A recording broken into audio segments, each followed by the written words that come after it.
Hello, we are back. We'll pick up where we left off with Deadly Premonition 2. Mr. Morgan, please look at this. What did we just say? We don't want to remember Greenvale. This isn't a photo from Greenvale. Look closely at it.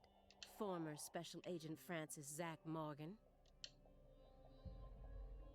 It's the tree. This photograph predates Greenvale. It's from the Lucare case you worked on in 2005. Red. Red tree. Red tree. Yes, a red tree. Greenvale wasn't the first place you saw one of these. The Greenvale case and the Lise Clarkson murder case, they're connected by these red trees, aren't they? Red trees. Answer me. What are these trees? Red trees. I want the truth. Tell me everything you know. The red trees. You really did your homework. Well done, Belle. You're good. Damn good. Are you ready to talk now? I want to know what went down in Le Carré in 2005.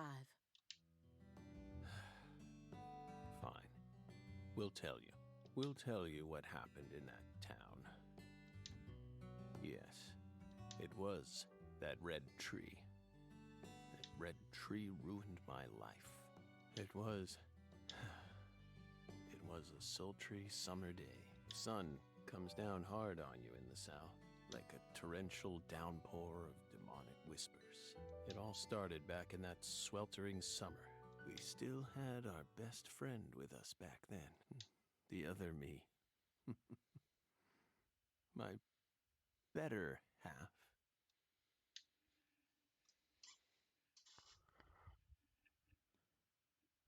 Here we go.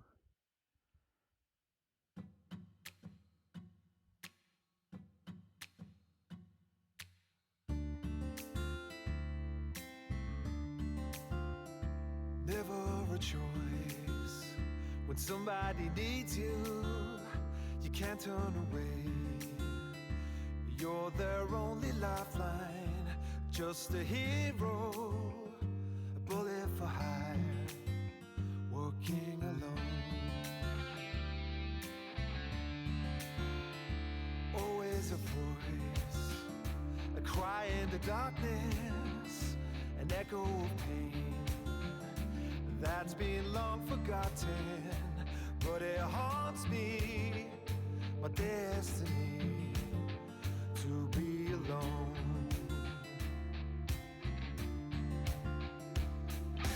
There's a time when you see life for what it's gotta be.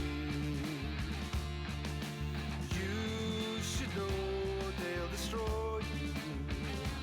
Call to me to keep searching, walk alone.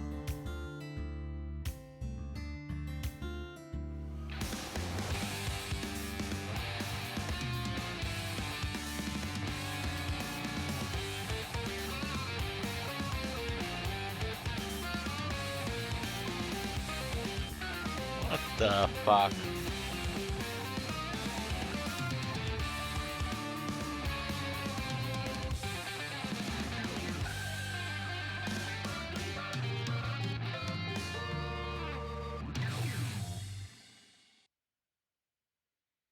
That was bizarre.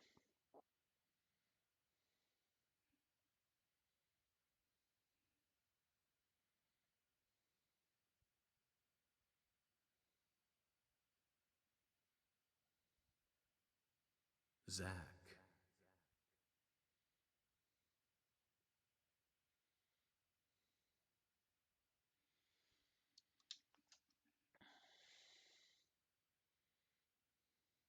Zach.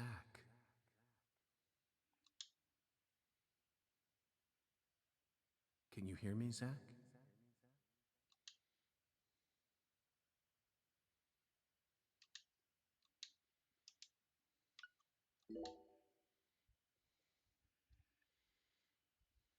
There you are, Zach.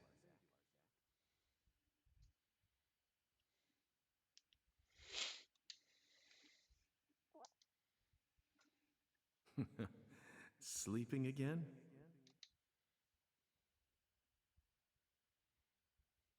Well, rise and shine. It's time for us to head back out into the chaos.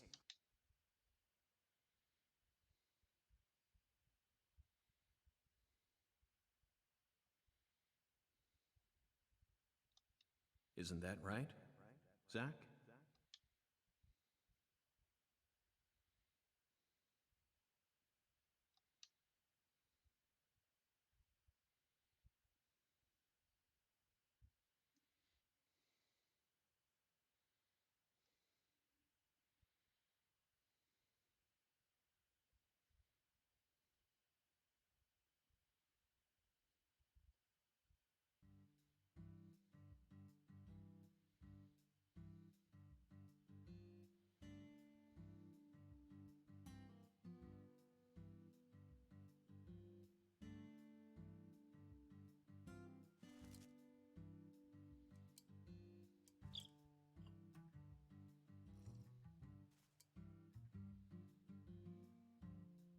Zach, it looks like she wants us to join her for breakfast.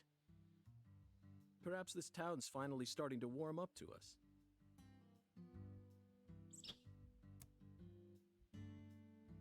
Aww.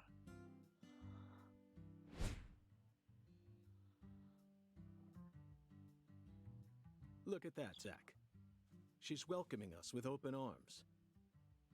She's even willing to share that tasty morsel with us. What an honor. Hurry up and chow down, mister. Unless you like your breakfast stale. What an amazing place. I've been on top of the moon since the moment I got here. And the name of this wonderful town, Le Carre, sounds like French to me. But what does it mean? I'm the chef, David. If you want to know about the town, you'd better ask the concierge. Only amateur chefs flap their gums about stuff that ain't food related.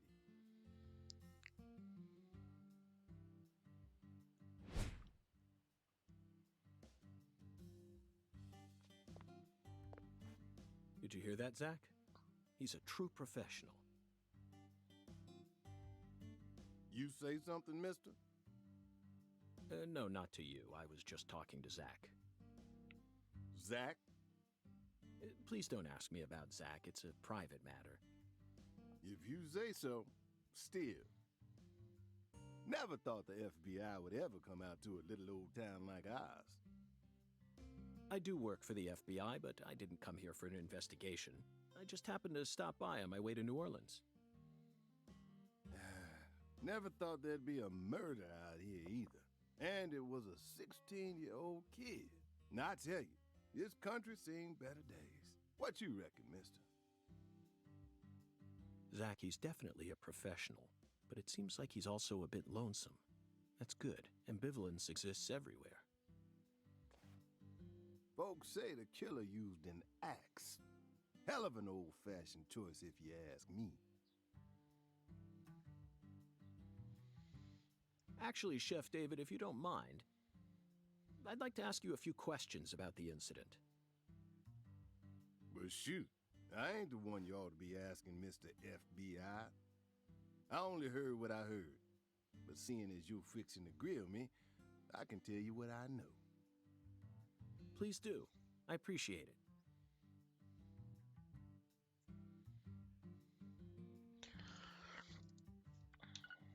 What do you know about the You victim? said the victim was a 16-year-old. Did you know her?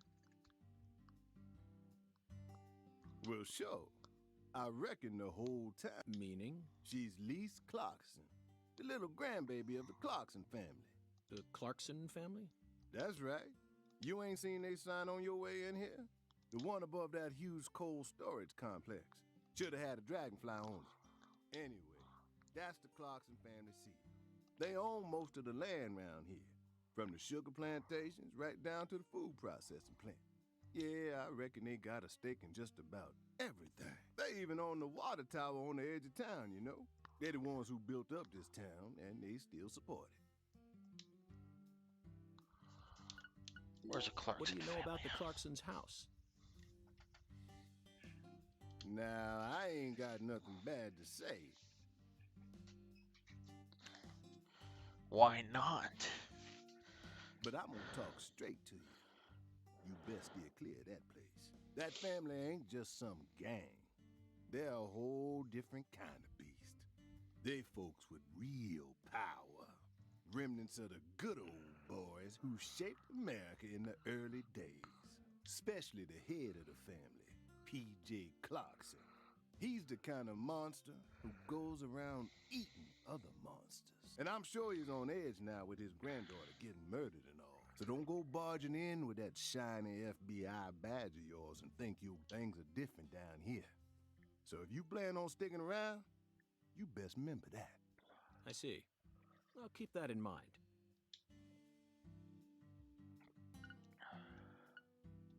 Is the local law enforcement investigating the case? Shoot, mister, what you think? Now, I told you this ain't no city. We in the Bonafide boondocks here. They got to know how to break up fights and keep folks from killing each other when they pissed you off. They sit down and talk it out with you heart to heart. And when that don't work, they just beat your ass. That's the deep south for you. This murder ain't like that. A little kid got killed.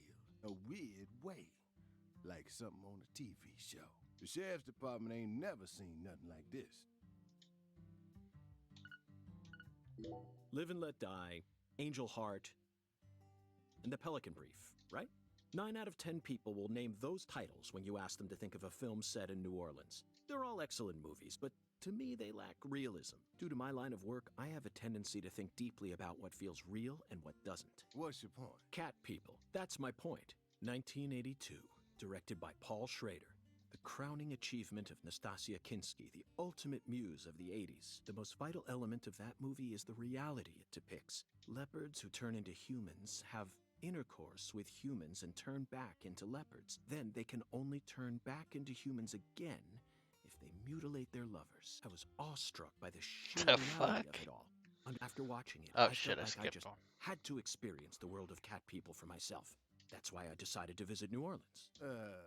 Okay. Another vital element of Cat People is the presence of Malcolm McDowell.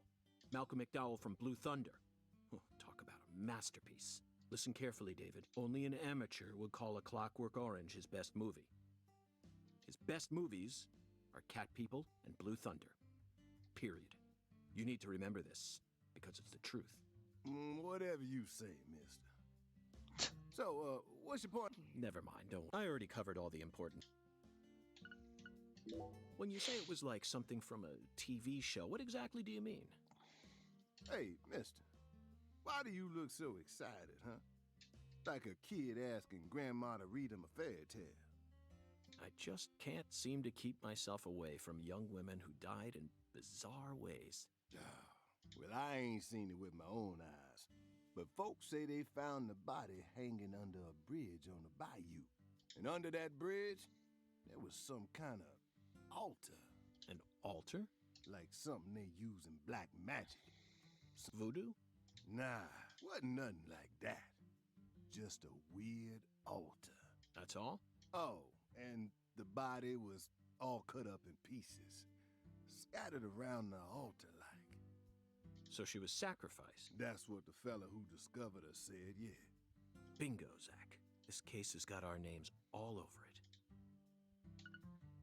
it. By the way, Mr. FBI, I ain't seen a car in the parking lot. How'd you get all the way out here, huh? Don't tell me you walked. Well, that's a very good question. Chef David, you've got a sharp eye. It's true that I didn't park my car in your parking lot. Do you know why? Can't say I do. Because it was stolen. Huh? But you with the FBI, right? Even FBI cars can be stolen. The Could happen after you park your car on the side of the road and go off to do some legwork. When you're eating lunch, when you're watching a movie, when you're asleep at night, when you're buying cigarettes at the local supermarket. Your car can be stolen anywhere. That's precisely what it means. In my case, my car was stolen while I was on my way down here, but no need to worry. I already reported it to the local authorities, and I've also already acquired another mode of transportation. Another mode? Want to hear the details? Not really, I like this but guy. I'll listen if you want me to. Then please do. After I finished my work in I Houston, like this guy. I flew to New Orleans. Then, I rented a car at the airport. Whenever I visit the West Coast, I always rent a convertible, especially in California. But now I'm in hot and sticky Louisiana, so I decided on a brand new hybrid car with a fully equipped air conditioning system. A hybrid car? Oh yes, they're marvelous. Vehicles that utterly defy everything you think. Now, in the year 2005, it feels like we finally entered the 21st century. Stomp down on the gas all you want. The engine won't make a sound. It's silent? At first, I felt like the landscape was moving past me on its own. Give it a few more years, and I'm sure we'll start seeing cars that run purely on electricity. Who knows? In a decade or so, electric sports cars may end up lining the parking lots of Silicon Valley. I can see it now. It's the world of The Last Starfighter. 1984, directed by Nick Castle. It's famous for being the first film to utilize realistic CG, but I couldn't care less about that.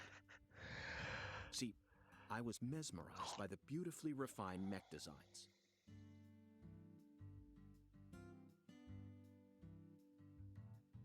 It even made me wish that I could be one of them myself.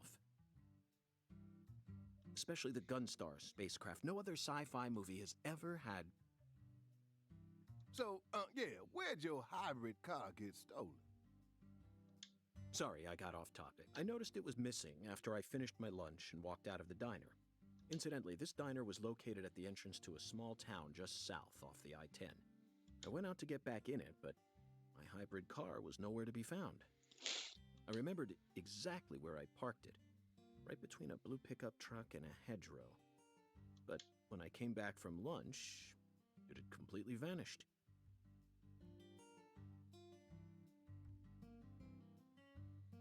In short, someone stole it. And in its place, they left me this. What?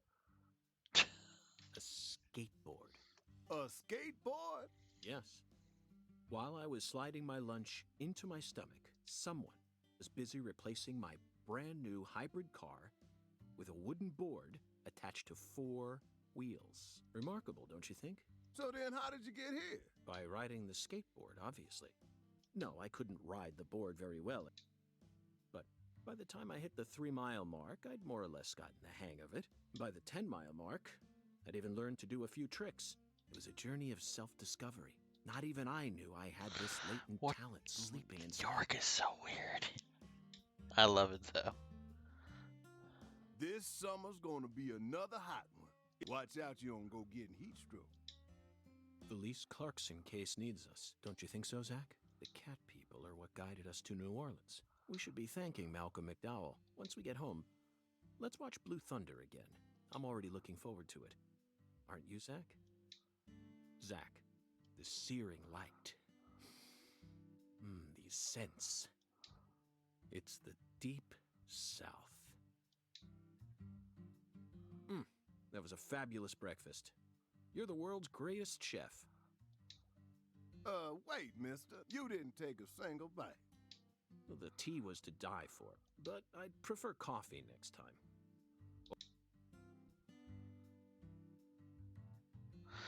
York is so weird. In the best way possible.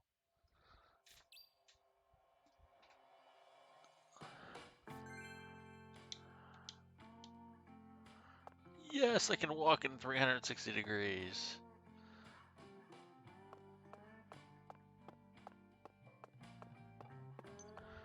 And just as we're able to walk, we have to end this episode. We'll see you guys in the next one.